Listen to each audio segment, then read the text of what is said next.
જય શ્રી કૃષ્ણ મિત્રો। મટર પનીરનું શાક આપણે ઘણી વખત બહારે ખાધું હોય અને ઘરે પણ બનાવ્યું જ હોય, પણ આજે આપણે મટર અને પનીરનો ઉપયોગ કરી અને સરસ મજાની રેસીપી બનાવીશું। જેના માટે પેનમાં 1 ટેબલસ્પૂન જેટલું તેલ લઈ લીધું છે। તેની અંદર 1 નાની ચમચી જેટલું જીરું નાખી દઈશું। જીરું સરસ કકડી જાય એટલે 1 મોટી ચમચી લસણની કળી, 1 ઇંચ જેટલો આદુનો ટુકડો અને 2 તીખા લીલા મરચાં આની અંદર નાખી દઈશું અને આને થોડીક વાર માટે સાંતળી લઈશું। લસણ ઉપર સાધારણ બદામી કલર આવે ત્યાં સુધી આપણે આને સાંતળવાનું છે, જેથી લસણની કચાશ દૂર થઈ જશે અને તેનો ફ્લેવર પણ સરસ આવશે। હવે આની અંદર આપણે શિંગદાણા નાખી દેવાના છે। તો અહીં મેં 3 ચમચી જેટલા શેકેલા શિંગદાણા લીધા છે। તમારી પાસે શેકેલા શિંગદાણા ન હોય તો એની બદલે તમે કાચા શિંગદાણા પણ આની અંદર એડ કરી શકો છો અને શિંગદાણાનું પ્રમાણ તમે તમારી ચોઈસ પ્રમાણે વધારે ઓછું પણ કરી શકો છો। આને પણ સહેજ સાંતળ્યા પછી હવે આની અંદર 1 વાટકી જેટલા લીલા વટાણા એડ કરી દઈશું। અહીં મેં શેકેલા શિંગદાણા હતા એટલે બહુ વધારે નથી સાંતળ્યા, પણ તમે કાચા શિંગદાણા લેતા હોય તો એને તમારે થોડીક વાર પહેલાં સાંતળવાના, પછી વટાણા એડ કરવાના। વટાણાને પણ આ વઘાર સાથે સહેજ આપણે સાંતળીશું, જેથી તેની અંદર લસણનો ને બધું એકદમ સરસ ફ્લેવર બેસી જાય। અને હવે આની અંદર આપણે સ્વાદ પ્રમાણે મીઠું નાખી દઈએ, જેથી વટાણા જલ્દીથી ચડી જાય। તાજા વટાણા હોય એટલે એને ચડતા બહુ કંઈ ખાસ વાર નહીં લાગે। તો હવે ગેસની ફ્લેમ સ્લો કરી અને આને ઢાંકીને 5 થી 6 મિનિટ માટે થવા દઈએ। વચ્ચે આપણે એકાદી વખત હલાવી લઈશું, જેથી નીચે ચોંટી ન જાય। તો જો લગભગ 5 થી 6 મિનિટ જેવું થઈ ગયું છે, આપણે પાછું એક વખત મિક્સ કરી લઈએ। આપણા વટાણા એકદમ સરસ ચડી ગયા છે। આપણે વટાણાને ચેક કરી લઈશું।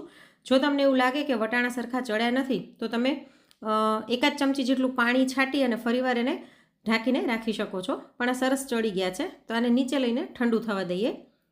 તે ઠંડુ થાય છે ત્યાં સુધી કાથરોટમાં લગભગ 2 થી 2.5 કપ જેટલો ઘઉંનો લોટ લઈ લઈશું, સાથે 2 મોટી ચમચી જેટલો ચોખાનો લોટ લઈ લઈશું, સાથે સ્વાદ પ્રમાણે મીઠું અને 1 મોટી ચમચી જેટલી કસૂરી મેથી નાખી દઈએ અને આની અંદર 2 ચમચી જેટલું જામેલું ઘી નાખીશું। ઘીનું મોણ લેવાથી બહારનું પડ છે તે સરસ ક્રિસ્પી થશે, પણ તમારે જો ખસ્તા પડ ન જોઈતું હોય તો તમે ઘીનું મોણ ન નાખો અને તેલનું નાખો તો પણ ચાલે। આને બરાબર મિક્સ કરી અને થોડું થોડું પાણી નાખીને આપણે આનો સોફ્ટ લોટ બાંધી લઈશું। રોટલીનો હોય એના કરતાં સાધારણ આપણે સોફ્ટ બાંધવાનો છે। હવે આની ઉપર થોડુંક તેલ નાખીને આને બરાબર મસળીને સ્મૂથ કરી લઈશું। આપણે આની અંદર ચોખાનો લોટ પણ એટલે જ નાખ્યો છે કે બહારનું પણ સરસ ક્રિસ્પી થાય, પણ તમને જો ક્રિસ્પી પણ ન જોઈતું હોય તો તમે ચોખાનો લોટ ન નાખો તો પણ ચાલે।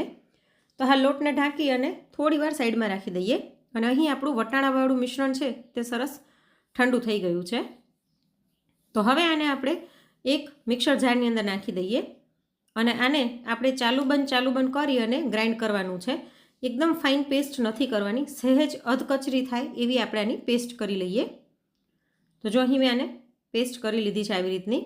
તો હવે આપણે આને એક વાસણમાં કાઢી લઈએ। હું એ જ પેનની અંદર કાઢું છું જેની અંદર આપણે વટાણાને સાંતળ્યા હતા। હવે આની અંદર આપણે 1 કપ જેટલું ખમણેલું પનીર નાખી દઈએ। અહીં પનીરનું પ્રમાણ તમે તમારી ચોઈસ પ્રમાણે વધારે ઓછું કરી શકો છો, પણ મેં પનીર અને વટાણાનું પ્રમાણ લગભગ સરખું રાખ્યું છે। સાથે 1 મોટી ડુંગળી છે તેને એકદમ ઝીણી સુધારીને તે નાખી દઈશું। ડુંગળીને સાવ ઝીણી સુધારીને પછી લેવાની। સાથે અડધા કપ જેટલી ઝીણી સુધારેલી કોથમીર, 1 ચમચી જેટલો ચાટ મસાલો, અડધી ચમચી આમચૂર પાવડર, અડધી ચમચી હળદર, અડધી ચમચી લાલ મરચું પાવડર નાખી આ બધાને બરાબર મિક્સ કરી લઈશું। મીઠું આપણે પહેલાં જ નાખી દીધું હતું એટલે મેં પછી એડ નથી કર્યું।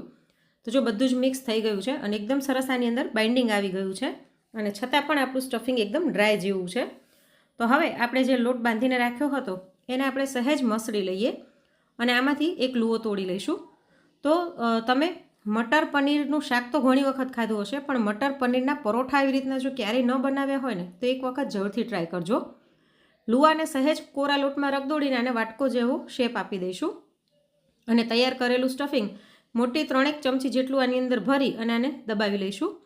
તમને જે રીતે સ્ટફ પરોઠા ભરવા ફાવતા હોય એ રીતે તમે ભરી શકો છો, પણ હું જનરલી બધા જ સ્ટફ પરોઠા આવી રીતના ભરતી હોઉં છું। આવી રીતના આપણે આને પેક કરી લઈશું અને ફરીવાર આને સહેજ કોરા લોટમાં રગદોળી અને પાતળું પરોઠું આનું વણી લઈશું। આ પરોઠું એટલું સરસ બનશે કે જરાય ક્યાંયથી ફાટશે નહીં, સ્ટફિંગ ક્યાંયથી બહાર નહીં નીકળે અને તમે જોઈ શકો છો કે આખા પરોઠામાં એકદમ સરસ સ્ટફિંગ દેખાઈ રહ્યું છે। તો હવે આપણે આને તવા ઉપર નાખી દઈએ અને પહેલું પડ આછું ચડે એટલે આને પલટાવી લઈશું અને બંને બાજુથી આછું આછું તેલ લગાડીને આને શેકી લઈએ. તમે તેલની બદલે બટરથી પણ શેકી શકો છો. તો આપણે જેટલું સ્ટફિંગ બનાવ્યું હતું તેનાથી 8 પરોઠા બનીને તૈયાર થયા હતા.